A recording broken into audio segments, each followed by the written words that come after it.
তো আজ যে ওষুধটির রিভিউ করব আপনারা স্ক্রিনে দেখতে পাচ্ছেন। ওষুধটির নাম হচ্ছে নেপ্রোক্সেন প্লাস। এটি একটি ট্যাবলেট জাতীয় ওষুধ। আর এই ওষুধটির উপাদানের মধ্যে রয়েছে নেপ্রোক্সেন 500 mg প্লাস ইসোমিপ্রাজোল 20 mg।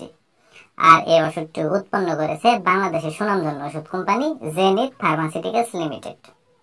এখন আসুন যে নেপ্রোক্সেন প্লাস এই ট্যাবলেটটির কার্যকারিতা কি, অর্থাৎ কোন কোন রোগের ক্ষেত্রে এই ওষুধটিকে ব্যবহার করা হয় সেটি আমি আপনাদের বলে দিই। তো ওষুধটির কার্যকারিতা বলতে গেলে শারীরিক বিভিন্ন ধরনের ব্যথা দূর করতেই মূলত ওষুধটিকে ব্যবহার করা হয়। যেমন অস্টিও আর্থ্রাইটিসের ব্যথা, রিউমাটয়েড আর্থ্রাইটিসের ব্যথা, জয়েন্টের ব্যথা, হাঁটু ব্যথা, কোমর ব্যথা, মেরুদণ্ডের ব্যথা, ঘাড়ের ব্যথা, আঘাতজনিত ব্যথা ইত্যাদি ব্যথা সমূহ দূর করতে মূলত এই ওষুধটিকে ব্যবহার করা হয়। এবার আসুন যে নেপ্রোক্সেন প্লাস এই ট্যাবলেটটির সেবন বিধি কি সেটি আমি আপনাদের বলে দিই। তো ওষুধটির সেবন বিধি বলতে গেলে বিশেষ করে যারা প্রাপ্তবয়স্ক তাদের ক্ষেত্রে একটি করে ট্যাবলেট দিনে 2 বার সকালে এবং রাত্রে খাবারের 30 মিনিট আগে ওষুধটিকে খেতে হবে। এভাবে 7 থেকে 10 দিন ওষুধটিকে সেবন করতে হবে, তাহলে যে কোনো ধরনের ব্যথা থেকে ইনশাআল্লাহ মুক্তি পাওয়া যাবে।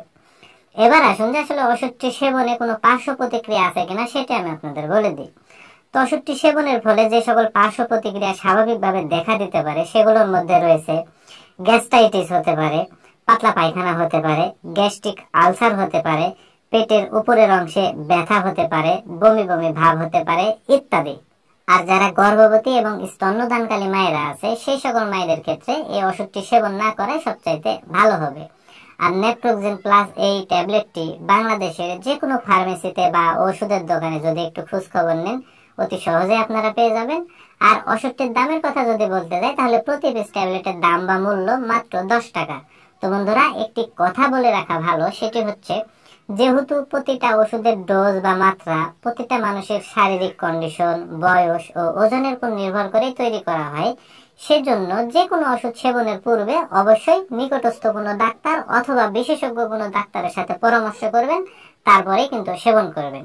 তো বন্ধুরা এই ভিডিও দেখে যদি আপনাদের এতটুকু ভালো লেগে থাকে বা কোনোভাবে যদি এতটুকু উপকারে এসে থাকে তাহলে অবশ্যই ভিডিওতে একটি লাইক করে দিবেন, পাশাপাশি এই চ্যানেলটি সাবস্ক্রাইব করে রাখবেন আরো নতুন নতুন ঔষধের রিভিউ পেতে।